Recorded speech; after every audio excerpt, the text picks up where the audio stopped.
The views, opinions, and representations expressed on the Night Dreams Talk Radio Network and its website are those of the hosts, guests, and participants, and are not necessarily those of or endorsed by the network, its affiliated stations and broadcasts, the management, other hosts, or advertisers of the network.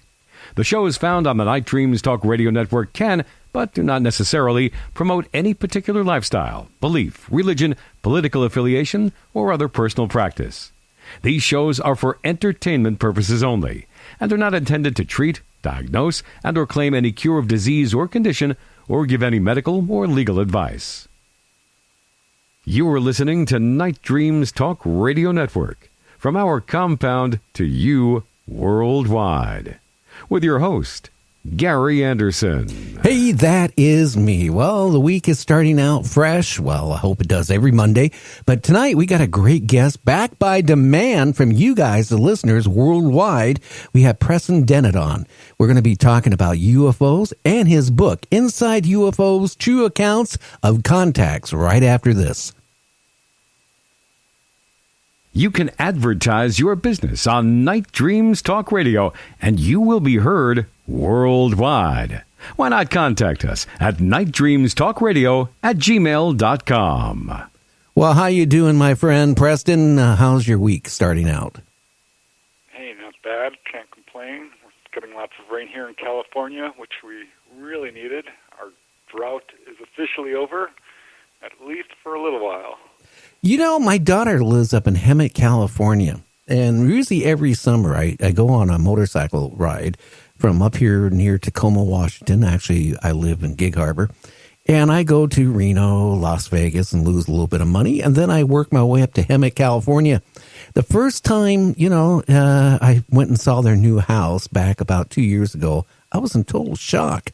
The front yard had no grass. I went in their backyard. They had like a lemon tree and dirt. Yeah, it's been tough. I mean, everyone's yards dried up. I was getting really worried there for a while, but praying for a wet year, and we sure got one, I tell you. Well, maybe you probably ate a little bit too hard there. 2 years ago, I was up there in Hemet, and it was, pushing like 87, 88 degrees. It was beautiful. And then I only had so many days. I was on a 2.5 week road trip, and I had to get back. And all of a sudden on the news, they're saying rain from Sacramento onward. And I figured, okay, well, maybe just around Sacramento. And I got into Sacramento. Boy, was it pouring down rain. I stayed in a hotel for the night, figuring, well, maybe it'll be gone. I rode all the way from Sacramento to home up by Tacoma and pouring down rain. Yeah, and they just had these horrifying fires on both Northern and Southern California. And they say there's no global warming or changing or whatever is going on. But, it's weird. Preston, where I live up in Gig Harbor, Washington, I mean, maybe every third year I might get a half inch of snow. This year, we had 2.5 feet snow coming down within 24 hours. Yeah, we broke records here. Coldest February in like 130 years. That's pretty significant. Oh, yeah. But the thing is, around here, people don't, of course, they don't know how to drive in the snow. So, I mean, I couldn't even get my vehicle out. That's how bad it was. It had to sit for like over a week before, it started melting before I could get out. But I tell you, people don't know how to drive in the snow. Yeah, that cold snap, that was what, 0 degrees or less? Well, half less?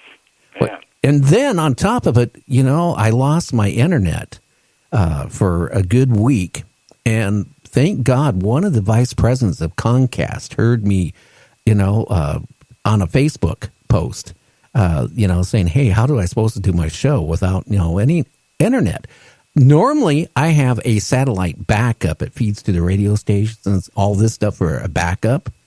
A tree decided to fall on the house and took that out. So I was a whole week without being able to get behind the microphone. Yeah, this weather is no joke. Definitely the ETs, when they give people messages, this is one of the things they talk about. Really, primarily, it's their number one message, warnings of some sort of upcoming environmental disaster or in some respect. It can be hurricanes.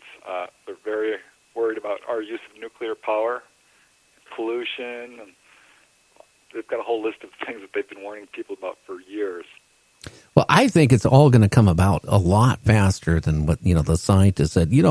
Back about 4 months ago, they were saying, it's going to be about 40 more years before it's going to be a drastic change.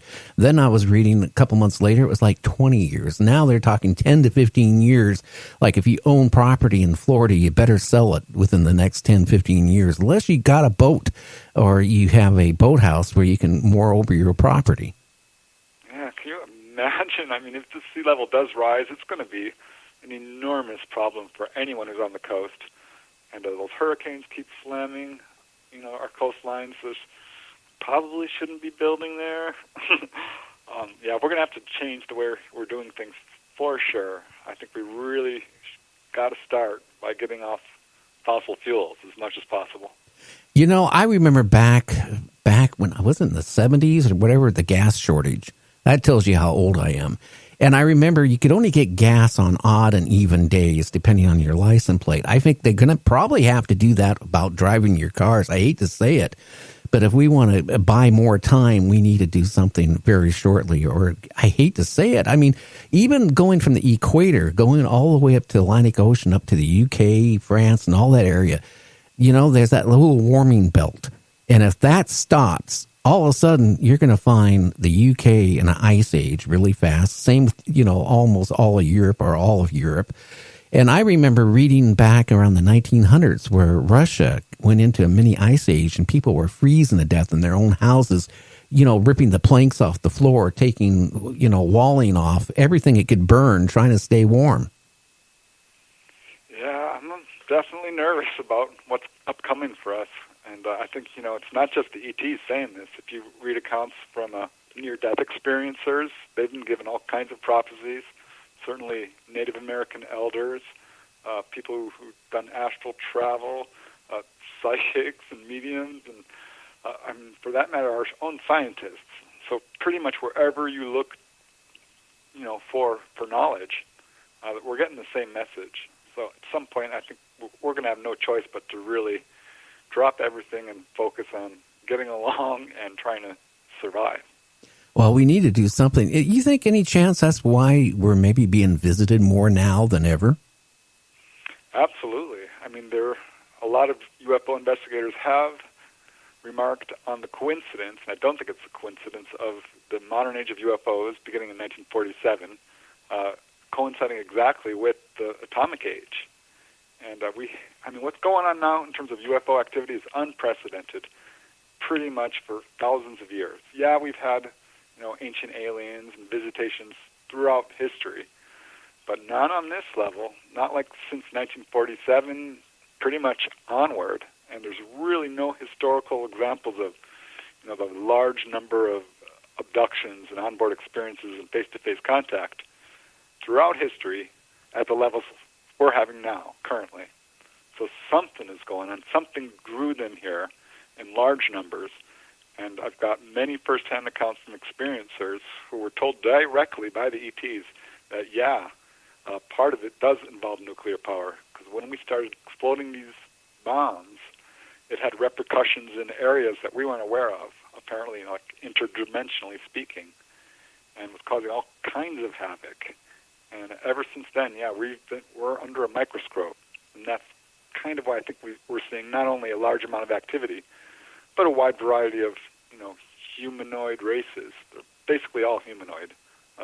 Greys, Nordics, or human-looking, rather, I think is a better term. Praying mantis type, reptilians, and just this huge catch-all category. There is a parade of ETs out there looking at us.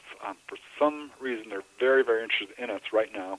And I think that's part of the reason, because we're in a fragile position. Yeah, we're almost at the extinct level. I hate to say it. Peter Davenport comes on our network usually once every Saturday for about a half an hour giving us reports. And it seems like the reports are getting more scary, more of them, more reliable people giving the reports. But then all of a sudden, Preston, here a couple months ago, it started getting to where people were calling him up and actually claiming they're seeing aliens on the ground. And he brought that up about 2 months ago. But before he even brought it up, the week before that, I get a phone call from a police officer out of Oregon, one of the biggest cities of Oregon, matter of fact, telling me that him and his wife were up in Tillamook, Oregon last summer. And they were on going to go camping or whatever they were. And they just happened to turn their head, and they swear up and down they saw a couple of aliens carrying something, off to the right. And then all of a sudden they vanished. Yeah, it's very interesting what's going on. As far as humans going extinct, I don't think that will ever happen, just because the ETs have been collecting genetic material from us for decades. And I'm pretty confident that even if, the entire planet was wiped out, humans would exist elsewhere. I was talking about on our planet. Yeah, that's right, because of the amount of abductions have gone way up, the reportings of it, the sightings and all this stuff. Yeah, it kind of reminds me of Noah's Ark. Maybe, they're coming down here and trying, not just with humans, with animals, plant life, everything, collecting DNA to maybe, who knows how many times we've been rebooted on this planet anyway. But maybe that's why we're being visited more, because I hate to say it, the way things are going, I really feel bad for my children and their grandchildren, or their kids, because my grandkids, I should say, because the way we're going, I don't know what type of life they're going to have here on this planet. Yeah, I think we still got a chance. I don't think don't count us out yet. But yeah, it is definitely a tough situation. I do think ET contact is escalating in part because of it. And yeah, absolutely, they're collecting all our plants. Lavender flowers. I've got a case where they collected a philodendron plant, stripped the leaves of it. Just all the plants, that's pretty common. All the animals, we know they've definitely got a very strong interest in human genetics. That's the number one thing they usually do. And I think what we're looking at is a situation where the ETs in general, and there are lots of different groups, and I think it's a mistake to just say, grays are grays. No, I think there's probably a large variety of grays, just as there are a large variety of humans. And I think we're looking at a lot more ET groups than, say, just the main 3 or 4. And all of them seem to have the same campaign towards sort of